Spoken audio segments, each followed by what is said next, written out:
Vous êtes sur le point d'écouter Distorsion, un podcast sur... But as they try to find out who the man is, they gradually realize that this case is unlike any other they have had before, and the police just can't figure out who the man is. The case is so mysterious that the only explanation for it is that the man was a time traveler. Des histoires étranges de l'ère numérique.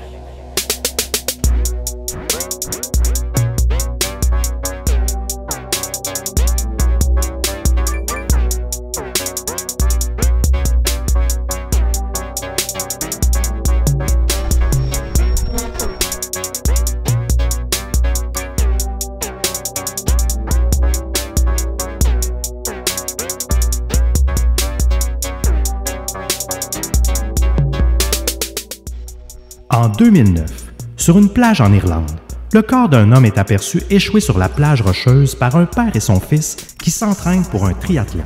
Alors qu'il semblerait que l'homme se soit tristement noyé, les indices qu'il a laissés vont plutôt raconter une toute autre histoire remplie de mystères. Non seulement, l'homme n'est pas mort noyé, mais il n'a aucune identification sur sa personne. Les étiquettes de ses vêtements ont toutes été minutieusement et délibérément retirées. Cela déclenche une enquête qui va durer plusieurs mois, mais qui perdurera durant plus d'une décennie sur le web. Qui était cet homme et comment s'est-il retrouvé échoué sur une plage dans l'anonymat total? Dans cet épisode, on va explorer les derniers jours intrigants de Peter Bergman, en revenant sur les témoignages et les preuves numériques. Sébastien Lévesque, comment ça va ce soir? Ça va bien et toi, Émile Gauthier? Ça va très bien. On est en hors-saison toujours, Oui. puis on en profite pour aborder des cas qui parfois sont un peu différents. Certains qu'on va mettre dans notre boîte à chaussures pour Oui. réouvrir un petit peu plus tard. Et c'est le cas de Peter Bergman, qui est une histoire qu'on suit à quelque sorte depuis longtemps, mais qu'on se disait, on ne sait pas trop où placer dans nos oui. saisons. Des fois, dans nos saisons, on va tenter d'avoir plus un ancrage sur l'actualité, sur des enjeux importants. Là, cette saison-ci, on était beaucoup dans le trafic sexuel, Exact, dans ce genre de dossier-là. Peter Bergman, ou du moins l'homme qui prétendait être Peter Bergman, c'est une histoire remplie de mystères. Un homme âgé qu'on a vu sur des caméras de surveillance en Irlande, qu'on ne sait pas qu'est-ce qu'il faisait, puis il allait déposer des genres de paquets dans un sac rose, dans un sac mauve, pardon. Un petit peu partout dans la ville, sans qu'on ait aucune idée qu'est-ce qu'il allait déposer. Et puis, justement, un corps mystérieux qui se retrouve sur une plage, retrouvé au petit matin. On a tous les ingrédients d'un mystère là, vraiment passionnant. Oui. Alors, c'est assez étrange. C'est pas des sacs. Au début, je me disais, c'est peut-être des sacs pour son animal, son chien, mais il n'y a pas d'animal. Donc, tu sais, ça n'a pas de lien en tant que tel. Donc, c'est encore plus mystérieux. Oui, on va faire le tour de tout ça. C'est quand même, c'est trippant comme cas, même s'il y a un petit côté quand même un petit peu triste ou tragique dans tout ça. Mais vous allez voir, c'est tout qu'un mystère. Si vous ne connaissiez pas cette histoire-là, c'est passionnant et c'est intriguant. Même, il y a très peu de réponses encore à l'heure actuelle. Exact.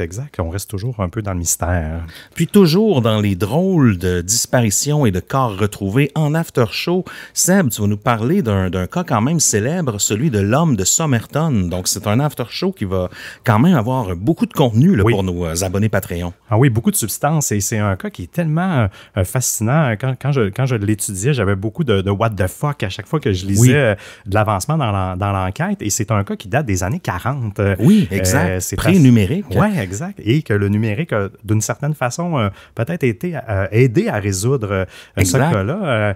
Mais il y a tellement, vous allez voir, il y a tellement de similitudes dans le cas de Peter Bergman. On dirait que les hommes qui tentent de disparaître utilisent un peu la même recette, si je peux dire. Donc, ça va être intéressant. Ou peut-être que c'était des espions. On va voir. Oui, on sait jamais.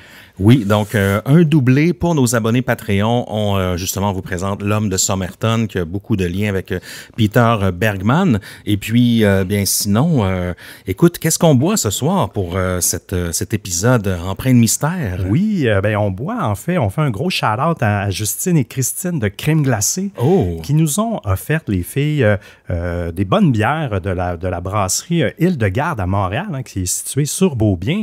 Et actuellement, on boit leur Session Station IPA, une excellente petite bière, une IPA qui est moins alcoolisée, mais il n'y a pas trop de compromis sur les arômes houblonnés, 4,5 % d'alcool, elle est vraiment rafraîchissante, note de poivre citronné, d'agrumes et de fruits tropicaux, elle est excellente. Donc, merci les filles de Crème Glacée. Je la boirais bien en slush, cette bière. Oh, tu dis au maison. Oh oui. Aussi, on a un shout-out, une review 5 étoiles sur Apple Podcast qui nous vient de Fanny, numéro 84. Oui. Elle nous dit toujours... non, je me mélange. Elle nous dit toujours plus. Salut les boys, j'ai écouté votre podcast en continu tous les jours de la semaine pendant 1 mois et demi. La semaine recommence et je m'ennuie de vous dans les oreilles. J'ai hâte au prochain. Lâchez pas, vous faites une belle job. Eh bien, shout-out à toi, Fanny. Merci beaucoup. Merci, Fanny. Encore une fois, on vous rappelle que si vous voulez obtenir nos épisodes en avance, nos after-shows, aussi que l'épisode secret qu'on sort une fois par année. Ça se passe bientôt sur Patreon, donc garochez-vous, allez vous abonner. Il y a tellement de contenu bonus parce qu'on en a fait plein. Nos réactions de clubs de cinéma, lorsqu'on analyse les documentaires, sont toutes sur Patreon. Des fois, il y en a un qu'on fait sortir sur les plateformes grand public, mais sur Patreon, c'est là que ça se passe pour avoir tout de Distorsion. Évidemment, pas de pub, tout en avance, des concours aussi. Souvent, quand on fait des shows, on a toujours des concours, de la nouvelle merch, même chose. On sait qu'il y a de la nouvelle merch qui s'en vient aussi éventuellement. Donc, merci à vous, chers membres Patreon. Et bien, sinon, sans plus tarder, Seb, est-ce qu'on est prêt à se plonger dans l'histoire mystérieuse de Peter Bergman? Oui, mais, Émile, tu sais que dans une histoire comme celle de Peter Bergman, ce qui me frappe, c'est à quel point les détails comptent. Un petit truc qu'on oublie, une info floue, et puis soudain, tout le portrait change. Ouais, puis quand t'as pas les bons outils pour suivre le fil, ça devient presque impossible de recoller les morceaux ensemble. Eh bien, c'est pareil dans la vraie vie. Quand t'as pas les bons outils pour gérer ton quotidien numérique, ça devient vite mélangeant. C'est là que Fizz change la donne. Un seul endroit pour ton mobile, ton Internet, et puis même ta télé. Tout est simple, gérable en ligne, sans contrat et surtout sans bullshit. La bullshit à Distorsion, on n'aime pas ça. Et c'est le genre de setup qu'on aime avec Fizz. Pas besoin de fouiller dans 40 menus pour changer ton forfait ou comprendre ta facture. Puis en plus, en activant ton premier forfait avec le code PODZ, P-O-D-Z-Z, eh bien tu obtiens 25 $ de rabais, 10 gigs de données mobiles gratuites et 1 mois d'Internet gratuit. Ça, c'est un forfait bien ficelé, comme les intrigues dans Distorsion. Pour en savoir plus et profiter de l'offre, va sur fizz.ca et utilise le code PODZ, P-O-D-Z-Z. Fizz, c'est tout ce qu'il faut, sans ce qu'il te faut pas. Donc Seb, est-ce qu'on est prêt à se plonger dans l'épisode de Peter Bergman? Oui, madame! Allons-y. Yeah. On est le 16 juin 2009 à Rosses Point, une plage dans le comté de Sligo, en Irlande. Le corps d'un homme dans la cinquantaine, peut-être début soixantaine, est aperçu échoué sur la plage rocheuse par un père et son fils qui s'entraînent pour un triathlon. Alors qu'il semblerait que l'homme se soit tristement noyé, les indices qu'il a laissés vont plutôt raconter une toute autre histoire. Non seulement l'homme n'est pas mort noyé, mais il n'y a aucune identification sur sa personne ni sur la plage. Les étiquettes de ses vêtements ont toutes été minutieusement retirées et l'identité Peter Bergman, qui sera éventuellement liée à lui, n'existe pas à ce moment-là. Très mystérieux. Cette découverte de corps va déclencher une enquête là, qui va durer plusieurs mois dans la ville de Sligo, mais qui va perdurer là, près d'une décennie sur le web. On se demande qui était cet homme, puis comment est-ce qu'il s'est retrouvé dans cette ville-là, échoué sur la plage. Donc, on va explorer les derniers jours de Peter Bergman à l'aide de témoignages, mais aussi de vidéos de surveillance qui captivent les fans de True Crime depuis des années. Parce que, étrangement, pas étrangement, mais dans cette ville-là, même en 2009, dans le coin de Sligo, il y avait énormément de caméras de surveillance. C'était un peu quand même dans les débuts 2009, on s'entend, les villes n'étaient pas encore, certaines villes, oui, certaines grandes villes, mais là on parle plus d'une petite ville en Irlande, donc c'est une bonne chose quand même dans ce cas-ci qu'il y avait autant de caméras, et j'ai été surpris même par le nombre de caméras qu'on retrouvait dans cette petite municipalité-là. Ah oui, effectivement, mais c'est vrai que c'était un peu début 2005-2007, on dirait que là, il y avait une recrudescence, on dirait que les entreprises de caméras mettaient beaucoup de force de vente, on dirait, parce que même à cette époque-là, qui remonte pas si loin, la qualité était pas toujours top non plus, hein, même dans les années 2000. Donc, des fois, ça donnait pas grand-chose, les caméras de surveillance. Puis on sait ce que c'est. Hein, la plupart des gens, on va voir des caméras partout. On part avec la prémisse qu'elles sont toutes fonctionnelles. Oui, mais on se rend compte que, mon Dieu, hein, il y a des batteries à changer. Des fois, il y a un disque dur qui est plein. Un truc qui n'a pas fait son backup.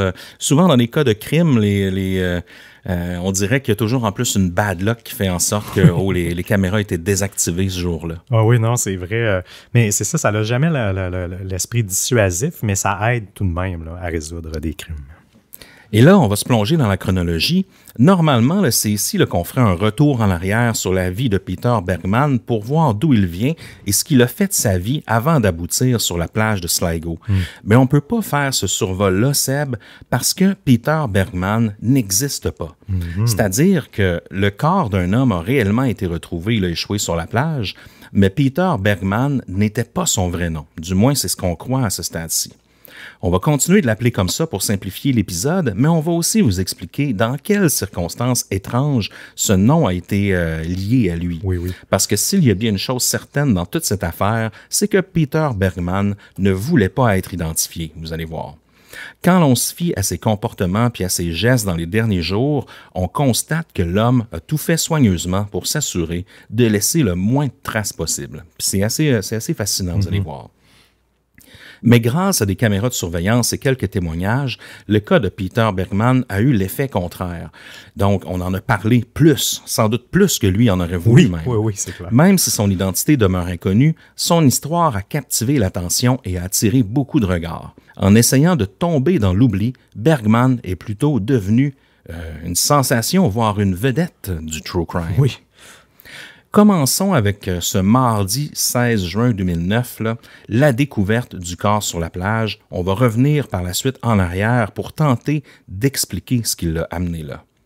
Vers 6h30 du matin, le mardi 16 juin 2009, Arthur Kinsella quitte sa maison à Cartron Bay pour se rendre à Rosses Point Beach avec son fils Brian pour l'accompagner dans son entraînement pour le triathlon, comme on vous a dit en intro. C'était un matin calme, un peu brumeux. Brian pratique sa nage pendant qu'Arthur garde un œil sur lui à partir de la plage. La marée est très basse ce matin-là. Vers 6h40, 10 minutes plus tard, Arthur remarque quelque chose d'anormal sur le sable. Il croit apercevoir un genre de mannequin. Tu sais, Seb, là, comme un peu on retrouve dans des boutiques de vêtements là, pour mettre des vêtements dessus. Ouais. Ça semble être un mannequin allongé face première là, dans le sable. Stupéfait, il s'approche puis il réalise qu'il s'agit du corps d'un homme. L'homme est allongé sur le sable tout près des rochers, un bras devant l'autre, comme s'il avait été figé là, en pleine nage ou en genre de position d'étirement. Oui, c'est bizarre. C'est pas naturel comme position. L'homme porte un t-shirt foncé, des caleçons ainsi qu'un maillot de bain un peu style speedo et il est nu-pied. Selon Arthur, il a l'air d'avoir peut-être 60 ans. Il a l'air dans la soixantaine du moins. Il a les cheveux courts et bien entretenus. Et il est mince. Il ne remarque aucune blessure sur le corps de l'homme à ce moment-là. Au moment de la découverte macabre, Arthur et Brian n'ont pas de téléphone cellulaire pour appeler les autorités. Arthur court vers l'hôtel Yates County, situé à quelques pas de la scène, et appelle immédiatement les secours. La police va se précipiter sur la scène. En observant les lieux, les enquêteurs vont trouver une pile de vêtements placés minutieusement sur une roche près de lui, qui ont été attentivement pliés. C'est là qu'ils vont constater que l'homme a lui-même découpé les étiquettes de chaque morceau de vêtement. Étrange. Il n'y a pas de portefeuille ni de pièce d'identité non plus.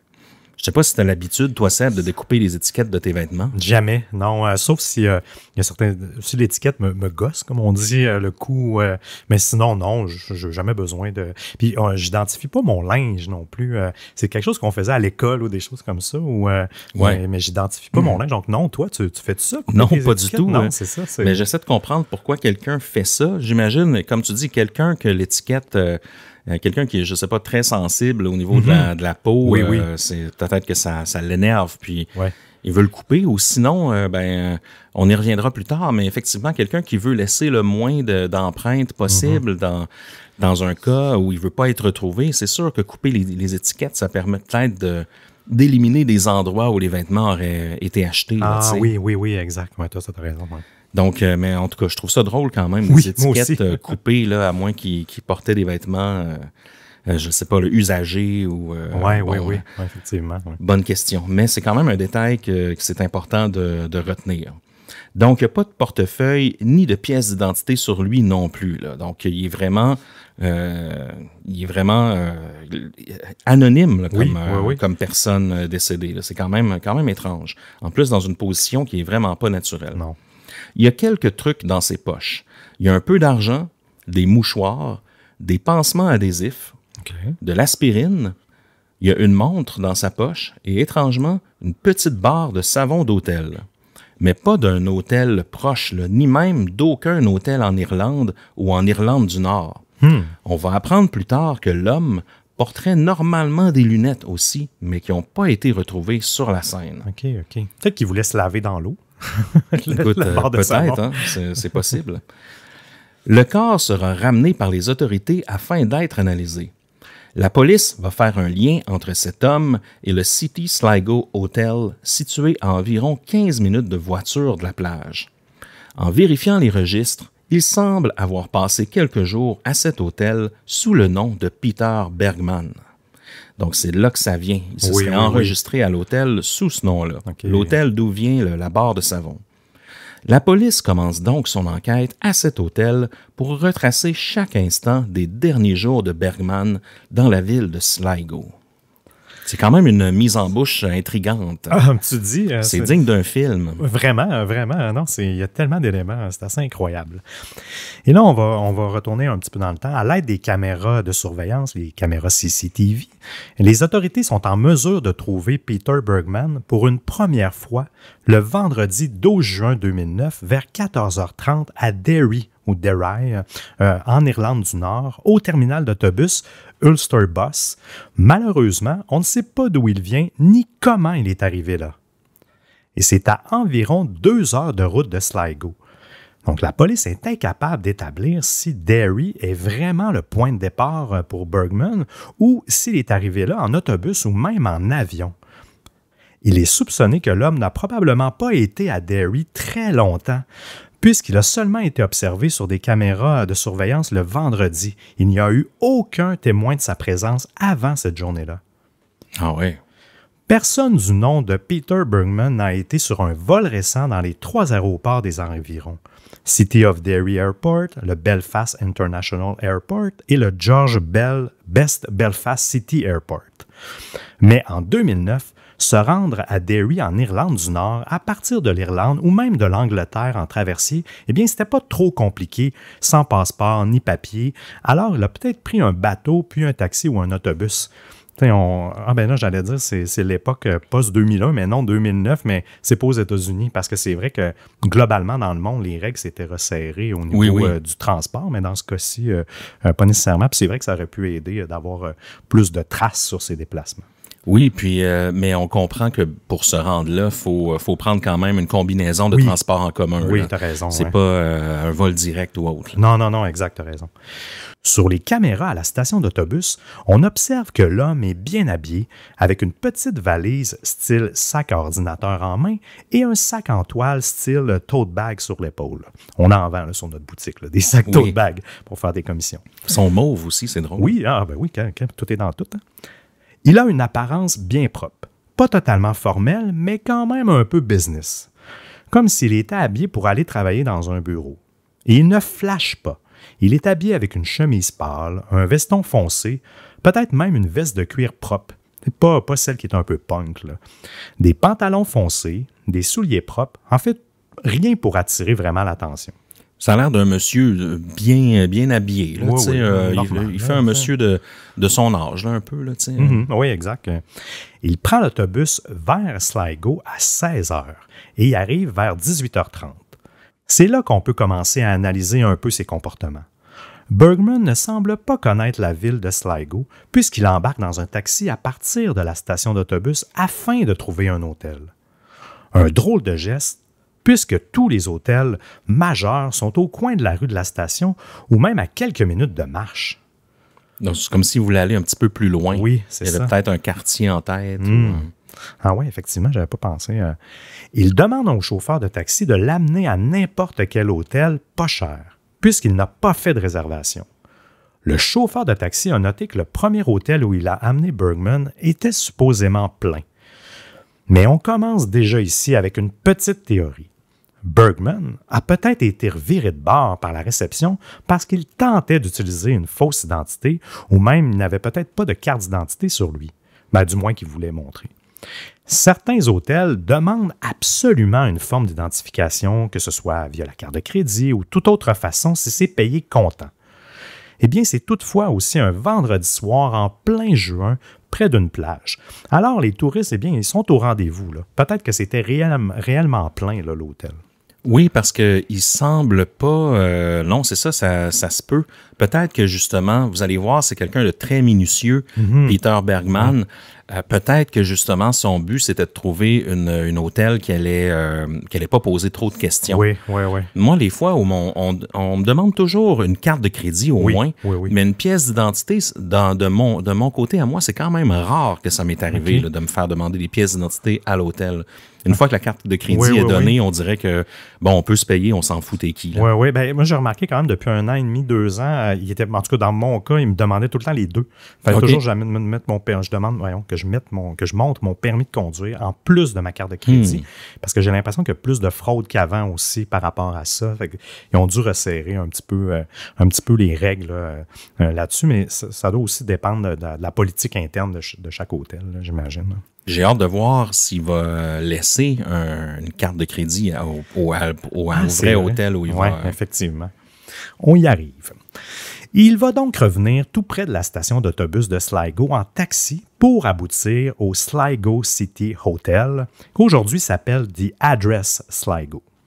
Il va donner le nom de Peter Bergman à la réception avec 2 N à la fin, signant les formulaires de réservation avec la main droite.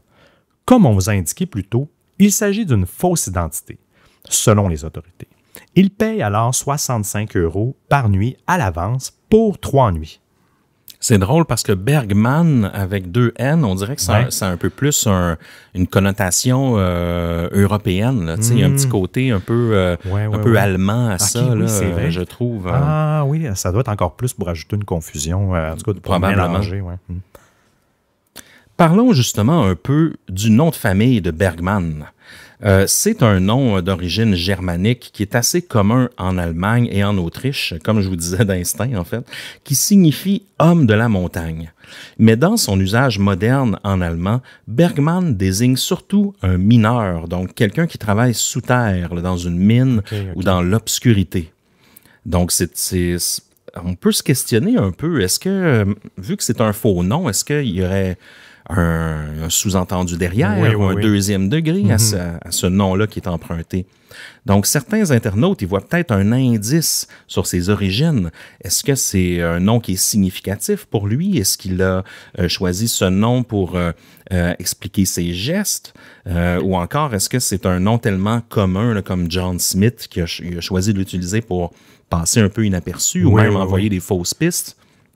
Bonne question. Je me demande s'il y a un sens à donner là, avec ce faux nom qu'il a donné à l'hôtel. Bergman parle d'ailleurs d'un anglais presque parfait, avec un accent que plusieurs ont décrit comme peut-être allemand ou autrichien. Le choix d'un nom comme Bergman pourrait donc indiquer une origine autrichienne ou allemande, ou du moins vouloir en donner l'impression. Il donne aussi une adresse Einterstens 15 44 72 à Vienne, en Autriche. Donc, ça confirme un peu son lieu d'origine. Par contre, quand on se met à analyser cette adresse-là, elle mène nulle part. Donc, c'est une adresse qui n'existe tout simplement pas. Non, exact. Peut-être qu'elle a déjà existé, mais à ce moment-ci, au moment des faits, c'est une adresse qui mène nulle part. Et là, le 4472, le 4472, c'est peut-être aussi un code postal. Dans ce cas-ci, ça mènerait plutôt à une adresse dans un tout autre État de l'Autriche que Vienne, où le code postal aurait commencé par un 1. Donc, encore une fois, ça brouille les pistes. De plus, l'adresse là, à Einstettersen 15 n'existe pas comme si c'était le nom de la rue ou de l'arrondissement, ni à Vienne, ni ailleurs en Autriche. Okay. C'est probablement une adresse inventée ou volontairement mal orthographiée pour être impossible à retracer. Très bizarre. Le nom pourrait vaguement rappeler Einstetten ou Einsetten, qui sont des villes qui existent, mais rien de précis ne correspond dans les registres autrichiens. Okay. Bizarre encore une fois. Oui. On ne sait pas si c'est la réception qui lui a pas demandé d'autres informations d'identification, justement comme une carte de crédit, ou s'il a refusé de le faire. Mais peu importe, Bergman réussit à réserver la chambre 705 sans trop de difficultés et paye en avance, malgré qu'il ait laissé des informations quand même sommaires, mais suffisantes. L'hôtel n'a pas vérifié si non, je pense pas qu'il... Oui, c'est ça, si l'adresse existait vraiment. Puis, tu sais, comme on disait, on est un peu dans un rush, il y a beaucoup de clients à ce moment-là, donc, tu sais, ils prennent pas le temps, je pense, de rechercher toutes les adresses. Côté personnalité, de ce qu'on en sait, là, il est décrit Peter Bergman par les gens de l'hôtel et les témoins comme une personne polie, mais plutôt timide. Il n'est pas froid, il est juste courtois et ne se lance pas là, dans des discussions avec les gens autour de lui. Là. Il ne fait pas de small talk. On sent un peu qu'il est là dans un but précis, qu'il est dans la ville dans un but précis. Mais il est courtois. Apparemment que la réceptionniste de l'hôtel disait que à chaque fois qu'il entrait, il y avait un eye contact, une salutation, quelque chose. Donc, il évite pas les gens non plus. Oui, non, effectivement, c'est vrai. Mais à quelque part, il ne va pas vers eux, puis il lance pas de petites discussions. Donc, il n'y a aucun membre du personnel de l'hôtel qui a réussi à en savoir plus sur lui. Des fois, les gens ils discutent beaucoup. Oui, là, puis, oui, je suis ici, je viens voir ma mère, je sais pas trop quoi. Mais aucune info là, dans ce cas-ci. C'est à partir du lendemain, le samedi 13 juin 2009, que les comportements de Bergman seront observés à l'hôtel et ses alentours. Parce qu'il n'éveille pas les soupçons, en fait, lui. Là. Il a l'air d'un monsieur qui est en vacances pour quelques jours. Vers 10h30 ce matin-là, il quitte l'hôtel pour se rendre au bureau de poste afin d'y acheter 8 timbres et des autocollants par avion qu'on met sur une enveloppe à poster. Okay. Et malheureusement, il est impossible d'établir si les timbres ont réellement été utilisés pour envoyer des lettres. S'il a utilisé les timbres, ça indique peut-être que Bergman avait encore de la famille et des proches là, quelque part. Là. Ça aussi, c'est assez étrange. Les lettres, en fait. Puis ça, on n'aura toujours pas de piste là-dessus, mais encore là, une fois, je me demande s'il n'y avait pas une intention, justement. Tu sais, c'est plate qu'on ne puisse pas les tracer. Parce que j'aurais été curieux de voir leur contenu. Ben, s'il y en a eu des lettres. Mais c'est tellement précis comme achat de, je trouve, le nombre de timbres, plus acheter des autocollants par avion. Ça a l'air d'être un genre d'au revoir aussi. Là. Ben, si on fait une extrapolation. Oui, où il voulait envoyer quelque chose à des gens, peut-être pendant son séjour, je ne sais pas, des cartes postales, peut-être quand tu es en voyage. Là. Dimanche après-midi, par la suite, là, Bergman a quitté l'hôtel pour prendre un taxi et demande au chauffeur de l'amener à une plage tranquille où il pourrait nager. Le chauffeur propose Ross's Point, qui se situe à environ 15-20 minutes de là. Selon son témoignage, Bergman aurait carrément déclaré au chauffeur qu'il venait d'Autriche, avec le même accent décrit par les gens de l'hôtel. Les détails varient ici selon les sources, mais voici ce qu'on sait. Le chauffeur s'est rendu à Ross's Point et Bergman a bien aimé ce qu'il a vu. Certaines sources disent qu'il est sorti de la voiture pour regarder autour de lui, d'autres disent qu'il est resté dans la voiture et a regardé dehors quelques instants. Il a demandé au chauffeur si c'était possible de s'y rendre en autobus, puis a demandé de retourner près de l'hôtel à la station d'autobus. Il est probable que Bergman voulait vérifier l'horaire de l'autobus pour ne pas se tromper, puisque les autobus passaient seulement aux 2 heures dans cette région-là. L'un des trucs qui a le plus fasciné les internautes dans toute cette affaire, c'est le fameux sac mauve de Peter Bergman qu'il traîne un peu partout. Durant tout le week-end, l'homme a fait plusieurs voyages et promenades à pied, et chaque fois qu'il quittait l'hôtel, il avait avec lui un sac en plastique mauve. Puis quand il revenait à l'hôtel, il n'y avait plus de sac, Seb, selon les caméras de surveillance. C'est ça qui est drôle. Puis on le voit sur les caméras, le sac est mauve. Là, oui, on le voit clairement. Ça quand là. Oui, puis quand tu sais, comme, je sais pas si c'est une diversion parce que tu ne regardes que ça. Puis quand il revient, il n'y a jamais de sac mauve. Oui, parce que ça aussi, j'y ai pensé. Je me suis demandé le choix de la couleur. C'est peut-être juste un hasard, mais il y avait ça aussi, le fait de créer une sorte de diversion, comme tu dis. On dirait que ça focalise là-dessus. Puis là, on ne sait pas s'il y avait seulement un sac qui utilisait seulement le même, mais va savoir, il était dissimulé quand il revenait, ou c'était un nouveau sac à chaque fois, comme, je sais pas, il y avait peut-être 8 sacs, je ne sais pas, là. Mais la théorie populaire est qu'il revenait à l'hôtel tout simplement avec le même sac, mais plié dans sa poche ou dans sa veste. Au total, là, il aurait fait 13 voyages, Seb, chaque fois avec un sac mauve rempli de trucs. On ne sait pas c'était quoi, là. Puis il revenait les mains vides à l'hôtel. On dirait qu'il se débarrassait là, d'effets personnels, mais en plusieurs étapes, à différents endroits. Et encore plus intéressant, aucune caméra de surveillance n'a capté Bergman en train de se débarrasser de ce qu'il y a dans le sac. C'est-à-dire qu'on le voit dans la ville, on le voit sortir de l'hôtel, on le voit marcher, même prendre un café. À un certain moment donné, il est assis à une chaise sur une terrasse, le sac est à ses pieds.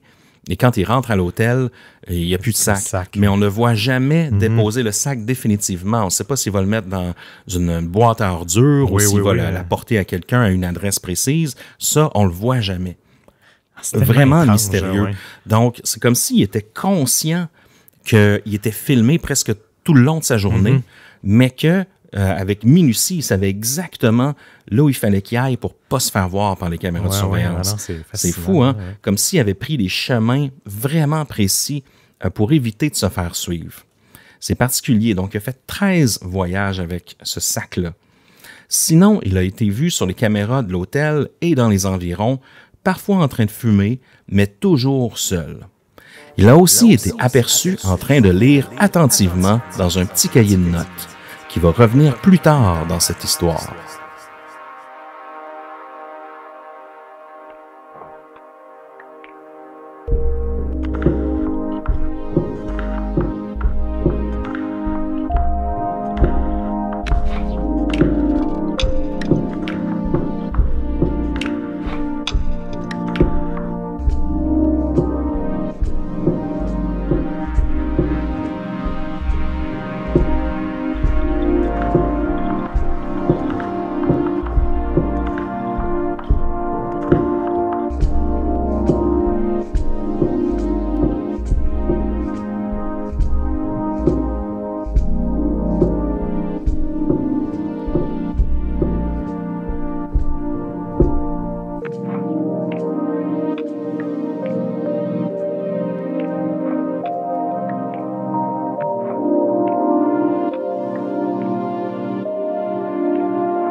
Et là, on se dirige le lundi matin, 15 juin 2009.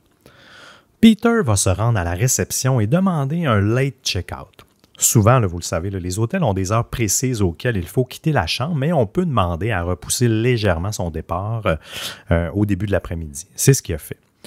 Bergman fait un dernier voyage d'une durée indéterminée avec un sac mauve plein. Il revient vers 13h au lobby de l'hôtel, redonne sa clé, une carte, et quitte avec son sac mauve, son tote bag et un sac style Messenger. C'est pas clair sur les caméras de surveillance s'il s'agit d'un sac d'ordi avec lequel il est arrivé ou si c'est un tout autre sac qui n'a jamais été aperçu auparavant sur les caméras. Il y a plusieurs débats sur Reddit concernant ce potentiel nouveau sac, comme quoi il est différent du sac d'ordi avec lequel il est arrivé. En observant les images, la qualité est trop mauvaise, alors c'est difficile à déterminer. Il va se rendre à pied à la station d'autobus Sligo. On a fait l'exercice sur Google Maps et ça prend environ une marche entre 8 et 10 minutes pour s'y rendre. Mais Bergman a pris plus de 25 minutes pour s'y rendre. Donc, qu'est-ce qu'il a fait? Donc, c'est presque 3 fois le temps. Lorsqu'il a été observé sur les caméras à la station d'autobus, il n'avait plus son sac tote bag. Il ne lui restait donc que le sac mauve et le sac d'ordi, le style Messenger. Si on pense qu'il a pris une route plutôt directe pour se rendre à la station d'autobus, il aurait croisé plusieurs endroits pour se débarrasser de son tote bag, dont plusieurs poubelles et ruelles avec des poubelles de commerce, par exemple. Il aurait aussi, à cette heure-ci, croisé quand même beaucoup de piétons en plein été. Oui, j'imagine. Mais son chemin exact n'a pas été retracé puisqu'il n'avait pas de caméra partout. Il a toutefois été aperçu, figé, devant un commerce, comme s'il était en pleine réflexion, en fait. Ah oui, c'est spécial, ça. Oui, c'est drôle. Il se demandait s'il devait rentrer dans le commerce ou pas. Ah, oui, effectivement, oui. Une fois à la station d'autobus, Bergman va se rendre au café et commander un cappuccino et un sandwich et s'installer à une table où un autre homme est déjà installé. Les places ont l'air limitées là, dans le petit café. L'autre homme ne s'occupe pas de Bergman et continue tout bonnement à lire son journal. Sur les caméras, on voit Peter sortir son petit carnet de notes, le même qu'il avait utilisé durant le week-end, déchirer une page de celui-ci et la jeter aux poubelles. Malheureusement, cette page n'a jamais été retrouvée malgré les efforts des autorités. Est-ce qu'il avait fait une liste, une to-do list, une liste de trucs à faire? Avait-il terminé sa liste? Là, il y a plein de questions sur cette petite liste-là, un peu mystérieuse. Oui, c'est très mystérieux. Puis on se demande un peu parce que tout ça a été filmé, puis il était juste devant la caméra de surveillance, encore une fois. Il était vraiment en gros plan. On voyait les deux hommes. Là, tout le long, moi, je me demandais, est-ce qu'il va passer son sac mauve à l'homme en face de lui? Est-ce qu'on va assister à une genre de transaction douteuse ou de quoi? Mais non, il sort son petit cahier de notes, puis... Encore là, s'il savait ce qu'il faisait, je me demande si c'est pas encore pour... Parce que c'est rare qu'on analyse quelqu'un dans ses moindres mouvements comme ça, tu sais, parce qu'on pourrait trouver toutes sortes de théories sur à peu près tout le monde, j'ai l'impression, si on se mettait à suivre un peu. Si quelqu'un me suit dans le quartier, il va peut-être se trouver que je fais des choses louches. Ben, c'est ça, tous nos gestes hors contexte peuvent avoir l'air étranges. Là. Des fois, tu oublies quelque chose à la maison, donc tu repars, mais là, tu passes par une ruelle louche pour aller plus vite. Là, tu te dis pourquoi la personne sort, retourne chez elle, mais par un autre chemin. Ou... Non, c'est ça, tu sais, c'est quand même étrange. Bref. Oui. Bergman a ensuite acheté un billet d'autobus qui quittait à 14h40 pour Roses Point, mais seulement un billet. Pas de billet de retour, seulement un aller en fait. C'est à ce moment-là où on a le plus de témoignages de la présence de Peter. Au total, 16 témoins ont vu Bergman à Roses Point Beach, lundi après-midi et le soir, et ils ont tous été interrogés par les autorités.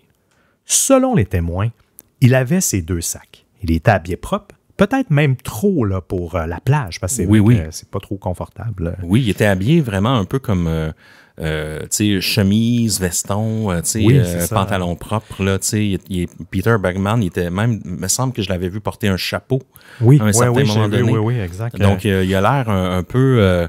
d'un marchand d'art, là, plus que ou un peu d'un comptable vieille école. Oui, c'est ça, exact. Il n'a pas l'air d'un bohémien qui s'en va sur la plage nager. Là. En grosse gougoune, oui. Exact. Et lorsqu'il était sur la plage, mais malgré son habillement trop propre, eh bien, il avait l'air de bonne humeur et il se promenait vraiment partout sur la plage, pas juste sur le sable, mais il allait parfois près des roches ou s'asseoir sur un banc. Il marchait parfois les pieds nus dans l'eau.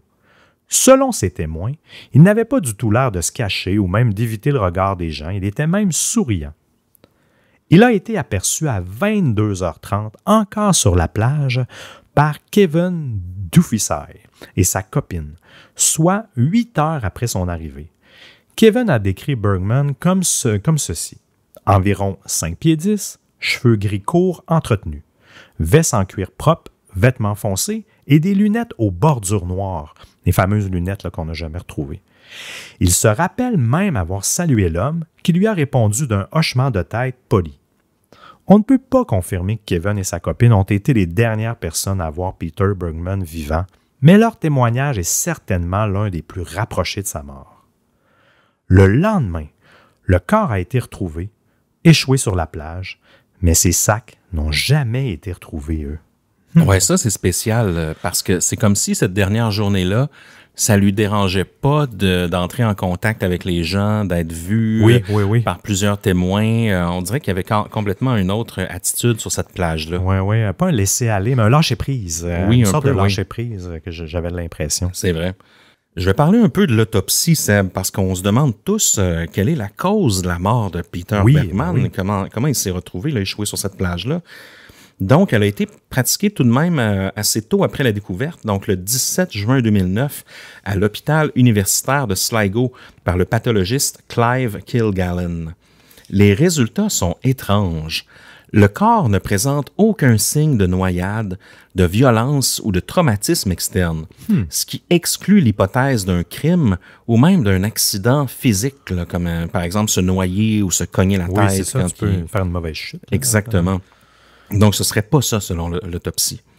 Pourtant, à l'intérieur, le diagnostic est accablant. L'homme souffrait d'un cancer avancé de la prostate, avec des métastases osseuses et pulmonaires, ainsi que de pathologies cardiaques antérieures. Il avait aussi, selon l'examen, perdu beaucoup de poids récemment. Selon les estimations, l'homme aurait eu peut-être encore quelques semaines à vivre seulement. Ça aussi, c'est fou, mais c'est pas surprenant. Quand les métastases sont partout dans les os, les poumons, c'est signe de la fin, mais c'est incroyable. Tu sais, cette conclusion-là, dans le fond, on comprend pas, en fait. Pour lui, c'était-tu... d'après moi, il savait qu'il allait mourir. Tu sais, c'est comme un genre d'au revoir, mais je trouve que ça ajoute un autre élément de plus sur l'aspect... moi, je trouve que c'est une histoire un peu mélancolique. Mais c'est pas fini encore. OK. Selon certaines sources, il lui manquait aussi un rein, mais les détails sont un peu conflictuels de ce côté-là. L'homme avait eu plusieurs interventions dentaires au courant de sa vie, dont 2 dents en or.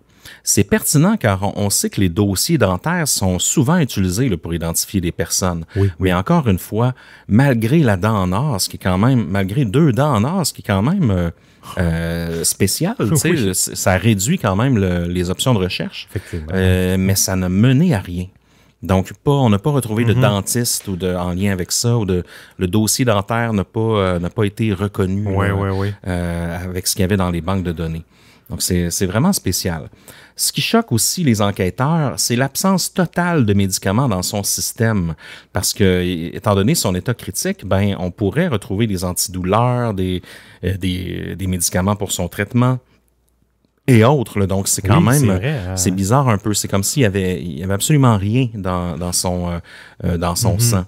Il avait peut-être abandonné sa chimiothérapie. Là, s'il y avait une chimiothérapie, on dirait que c'était un peu ça, ma théorie par rapport à ça. Que des fois, quand tu sais que c'est la fin, tu laisses ton corps se perdre. Là, c'est un peu. Mais je reviens sur un truc que tu as dit, il manquait un rein. Oui, mais ça semble pas clair, en fait, s'il manquait un rein. Peut-être qu'il en aurait fait un don quelque part. Ça aussi, il y a des traces, généralement, quand il y a des dons d'organes, à moins que ça soit fait illégalement. Là, mais ça aussi, c'est étrange. Exact. Et certains internautes vont aussi souligner qu'en observant l'homme se promener là, sur les caméras, certains vont estimer qu'il n'a pas l'air de souffrir.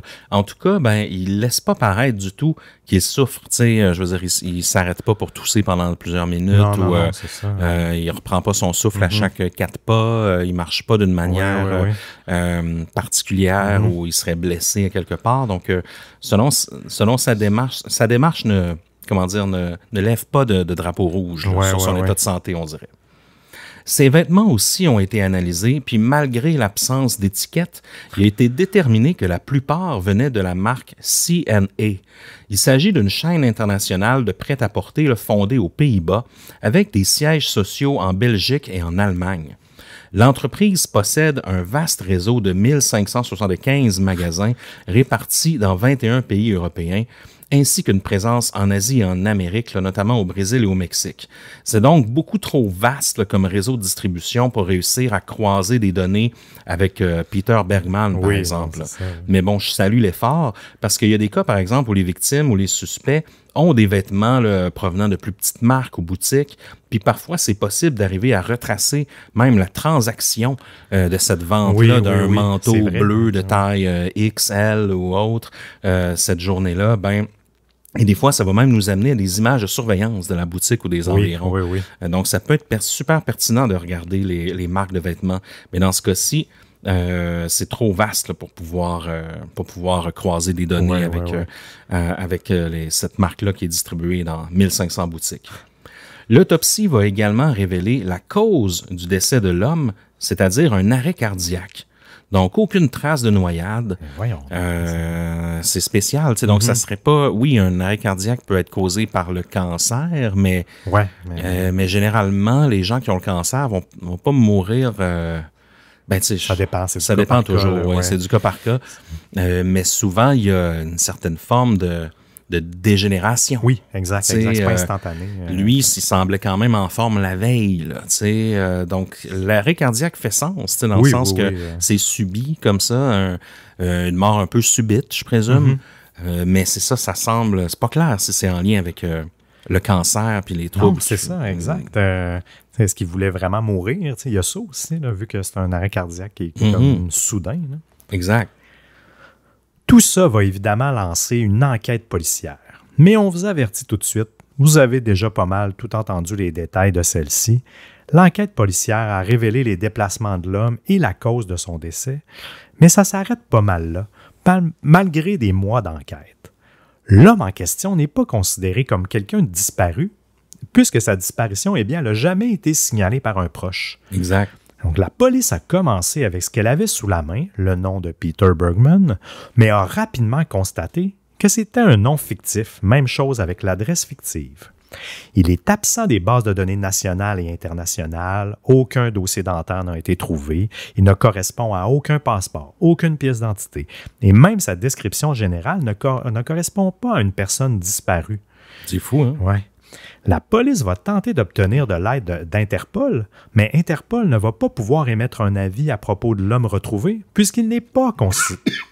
Excusez. Non, ça va, je vais recommencer. Je vais recommencer la phrase, André. Mais Interpol ne va pas pouvoir émettre un avis à propos de l'homme retrouvé puisqu'il n'est pas considéré comme disparu ou même recherché. Il faut toutefois souligner quelque chose d'un peu décevant dans l'enquête policière.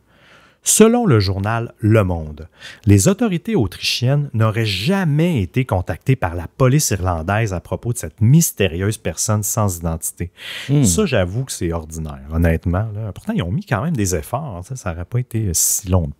Bref, les enquêteurs se sont tournés vers les vidéos de surveillance. Ils arrivent à reconstruire certains déplacements, notamment ses sorties répétées avec son sac mauve, toujours plein, et ses retours les mains vides. Mais ça s'arrête pas mal là. Les vidéos permettent d'établir une certaine chronologie, mais elles n'expliquent pas les raisons ni les intentions de Bergman.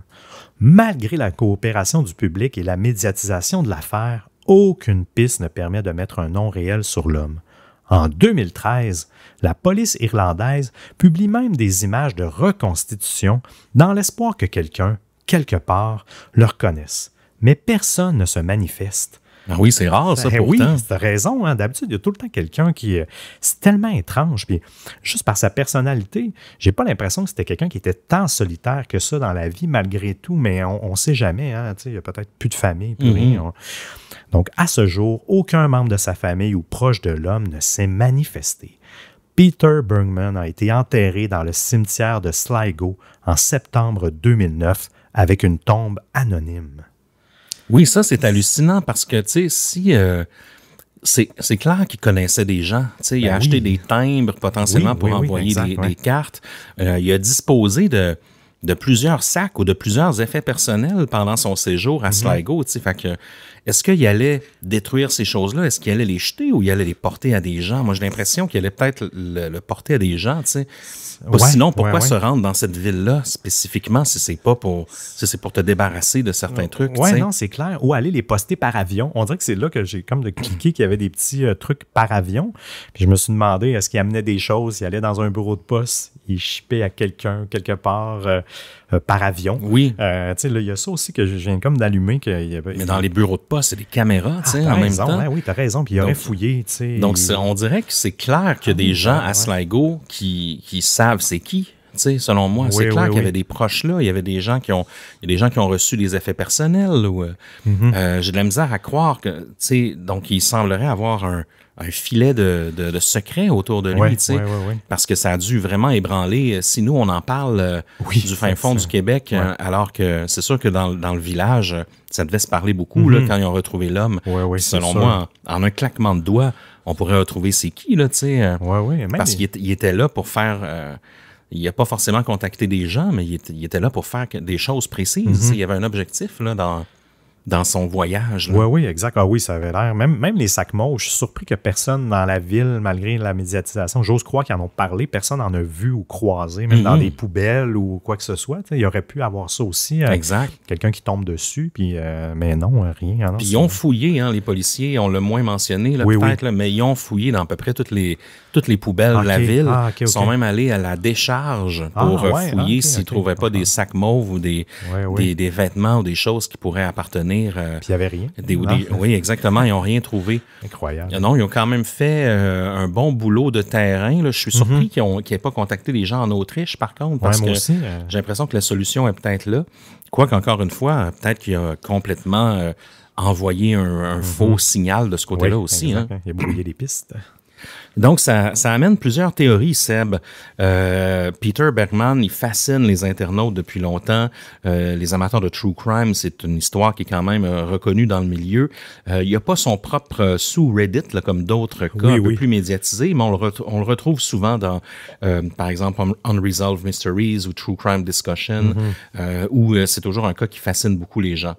La théorie la plus populaire autour de son décès, c'est celle du suicide, ou du moins de quelqu'un qui veut un peu, terminer sa vie sous ses propres termes, dans le fond. Oui. Je dirais plus ça que suicide. Selon cette hypothèse, Bergman aurait minutieusement orchestré tous ses derniers jours, planifié sa mort pour quitter en paix, sachant que justement, il y avait le cancer. Il aurait également tout fait pour cacher toute trace de son identité en se débarrassant de ses effets personnels, en coupant les étiquettes de ses vêtements puis en donnant des fausses informations. Mais pourquoi? Pourquoi cacher son identité jusqu'à la mort? Comment serait-il donc mort d'un arrêt cardiaque si le décès était souhaité? Il y a des théories sur ça aussi. Peut-être qu'il aurait espéré Bergman être emporté par le courant ce soir-là et se noyer, mais ça se peut qu'il aurait peut-être subi un choc en raison de la température de l'eau, en raison de, je sais pas moi, d'avoir marché sur une surface qui l'a déséquilibré ou autre. Et pour rappel, il a été aperçu là, tard le soir, juste avant minuit. Alors, l'eau était possiblement froide là, à ce moment-là, puis son corps possiblement affaibli aussi. Exact, c'est ça. Il est quand même fragile. Là. Il est très fragile. Là. Exact. Il y a une autre théorie populaire qui suggère que Bergman aurait peut-être pas fui sa propre vie, mais peut-être fui des gens, en fait. Donc, des internautes pensent qu'il aurait peut-être été lié de près ou de loin à une organisation criminelle et que son étrange voyage à Sligo était en fait une tentative de se cacher ou de fuir certaines représailles. D'autres pensent qu'il était peut-être un hitman ou un criminel qui travaillait seul, un mercenaire. Encore une fois, son faux nom, la fausse adresse en Autriche, les effets personnels disparus, il savait qu'on pouvait le traquer et dans cette version, sa mort n'était pas nécessairement planifiée, mais forcée d'une certaine façon. Puis une autre théorie que moi j'aime bien, parce que ce film-là, en fait, cette histoire-là m'a tout l'air d'un film. J'aime le lapsus. Oui, le lapsus. On se croirait quelque part dans un film justement d'espion ou autre, mais c'est un peu ça la théorie. Peut-être qu'il aurait été un ancien agent secret, parce que évidemment, il y a plusieurs éléments là-dedans qui nous rappellent un film d'espionnage, hein, un homme seul qui utilise un faux nom. Il y a un peu un look aussi d'ancien espion à quelque part. Il donne une fausse adresse, voyage sans laisser de traces, se débarrasse méthodiquement de ses effets personnels, meurt sans que personne ne puisse l'identifier. C'est une mort, s'il l'a orchestrée lui-même, qui est, il a bien créé son mystère. Ah oui, tu dis, mon Dieu.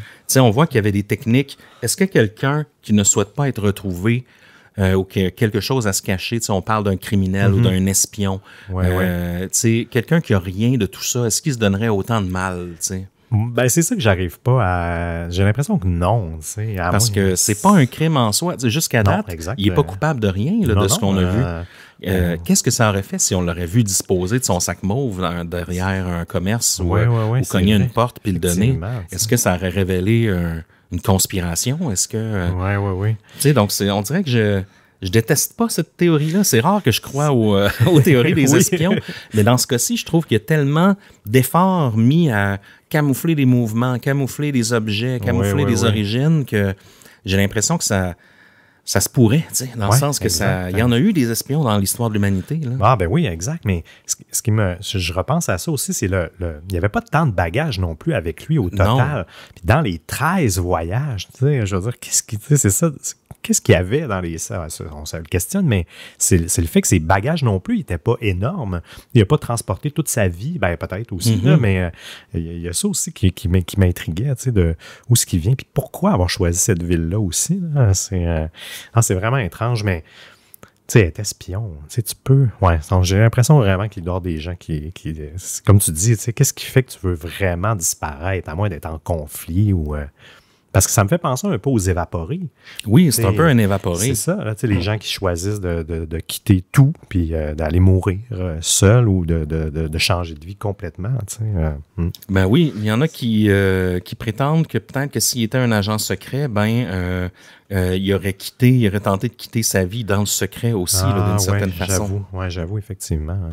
Chose certaine, c'est que c'est quelqu'un qui ne voulait pas être retracé. Certains croient qu'il est important d'identifier pour avertir les membres de sa famille qui est mort, mais d'autres croient qu'au contraire, si on veut réellement respecter ses dernières volontés, on doit garder son identité anonyme. Oui. Donc, c'est une question, à quelque part, qui fait réfléchir beaucoup d'internautes, là, tant sur Reddit que YouTube et même chez nous à Distorsion. Oui. Mais c'est vraiment fascinant. Peut-être que Bergman veut juste avoir la paix, puis encore plusieurs années après, on en parle encore. Donc, c'est fou. Hein? C'est pas réussi. Au bout du compte, Seb, on ne sait pas qui était vraiment Peter Bergman, ni ce qu'il a voulu fuir ou encore effacer. Chaque hypothèse a ses points forts, mais aucune ne semble réellement tout expliquer. On ne sait pas si un jour l'identité de l'homme sera connue, mais sait-on jamais, grâce à l'ADN, grâce à parfois des gens de la famille qui brisent le silence, une correspondance génétique ou autre. On l'a vu, on est un peu l'année où certains cold cases se font résoudre. Donc, on ne sait jamais. Puis d'ailleurs, en after show, tu vas nous parler du cas de l'homme de Somerton qui lui, a été résolu plusieurs années plus tard. Une histoire des années 40, résolue dans les années 2020. Assez fascinant grâce à la technologie. Mais pour revenir à Bergman, moi, j'aime bien l'hypothèse de l'espion, Seb. Mais toi, est-ce que tu en as une hypothèse ou une théorie sur sa mort? Je suis tellement mitigé. La théorie de l'espion me parle aussi à cause de ses comportements et tout ça. Mais d'un autre côté, je me demande aussi si il a-tu fait une connerie dans sa famille, puis il veut complètement... quelque chose qui se pardonne pas, puis il voulait complètement quitter ces gens-là, mais ce qui me fait moins pencher vers ça, c'est que j'ai l'impression vraiment que c'était quelqu'un qui n'avait pas beaucoup de famille à cause que personne sur la Terre qui a réclamé ou quoi que ce soit de son absence. C'est là aussi que je suis... Mais qui était-il pour ça? Non, j'ai de la misère à aller sur une théorie telle qu'elle. Une chose est sûre, c'est que je pense qu'il voulait mourir, même si c'est peut-être pas à cause de son cancer avancé. Je peux pas croire qu'il était pas au courant de ça, là, généralement, quand tu es malade comme ça. Puis il a voulu peut-être bien fermer les dossiers aussi. C'était ça mon autre théorie. Si c'était un espion, vraiment tout fermer ses dossiers comme il faut avant de quitter. Oui. Mais non, j'allais dire même ses employeurs, mais c'est sûr que si c'est un agent secret pour un pays ou quoi que ce soit, ils ébruiteront pas ça, mais je suis vraiment mitigé. Toi, je pense que tu penches beaucoup vers l'espion, mais sinon, t'as-tu d'autres? On dirait, parce que, tu sais, un kidam, mettons, qui aurait voulu aller porter des effets personnels à des membres de sa famille ou autre, il y aurait quelqu'un dans la ville de Sligo, à un moment donné, qui aurait dit « Oui, le monsieur que vous avez trouvé mort, là, arrêtez de chercher, là, c'est mon oncle Antoine. » Puis, tu sais, il avait le cancer, tout ça, il est venu nous porter des effets personnels en souvenir, puis, mais arrêtez de chercher, là, c'est mon oncle, c'est lui, il est mort, tu sais.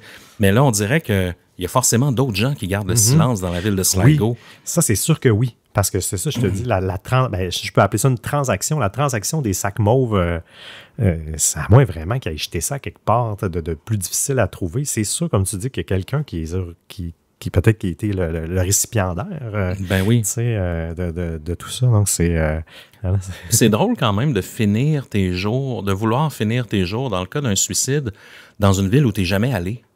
Ah, oui, moi, j'aurais tendance à soit revenir à un endroit qui signifie quelque chose pour moi, ou d'aller dans un endroit où j'ai toujours voulu aller. Par exemple, je sais pas, moi, tu as envie de justement finir sur une plage, tu peux aller à plein d'endroits. Tandis que lui, c'est un village en Irlande où il n'était jamais allé, puis il demande au chauffeur de taxi, est-ce que, mettons qu'il voulait vraiment mourir sur la plage, est-ce que c'est le genre d'info que tu demandes au chauffeur de taxi le jour même, tu sais? Il y a tellement planifié de trucs que j'imagine qu'il aurait planifié ça aussi. C'est vrai, t'as raison. Je sais pas, je suis complètement mélangé par cette histoire-là. Oui, c'est difficile d'avoir une théorie. Je sais pas ce que vous, les distordus, en pensez. Si vous connaissiez ce cas-là, mais c'est fascinant. Dites-nous ce que vous en pensez, les amis. On vous rappelle qu'on est toujours en hors saison, mais on a encore plein de contenu qui s'en vient. Vous savez où nous trouver. On est sur Instagram, Facebook, YouTube, sur TikTok aussi, ou d'autres ailleurs, sur toutes les plateformes de podcast, au distorsion.com d'ailleurs. Distorsionpodcast.com. Ah oui, t'as bien raison. Et surtout sur Patreon. On vous invite évidemment à rentrer dans le club pour avoir accès à tous nos épisodes en avance, sans pub, accès aux bonus, accès à l'épisode secret aussi, juste pour vous, qui est peut-être déjà même sorti au moment où je vous parle. Peut-être pas, ça se peut, mais sur le point. Chose certaine, il est déjà enregistré. Oui. Et d'ailleurs, pour terminer, on donne des bons shout-outs à nos membres Patreon juste avant le mot de la fin. Seb, je te laisse commencer. Oh yes, beaucoup d'amour à 4DL, à Nicolas, Lauriane D, Christophe W et le mystérieux Ray. Shout-out à SJ Lab, à Charlotte BM, à Mireille G, Annie B et à Roxane M. Un gros high five à Sophie DB, Emma, Maude, Molly et Chloé S. Un gros câlin à Émilie G, à Dunkel, à le Isère Marie, à Camille P, à Geneviève D. Et je poursuis et conclus avec beaucoup d'amour à Doom, Stéphanie HC, Julie T, Ariane PR et Mom64. Merci à vous. Et pour terminer, Seb, aurais-tu un mot de la fin pour nous ce soir? Si un jour vous apercevez un vieil homme marcher sur une plage avec un sac mauve à la main, il s'agit peut-être de Peter Bergman qui a faussé sa propre mort. Qui sait? On verra.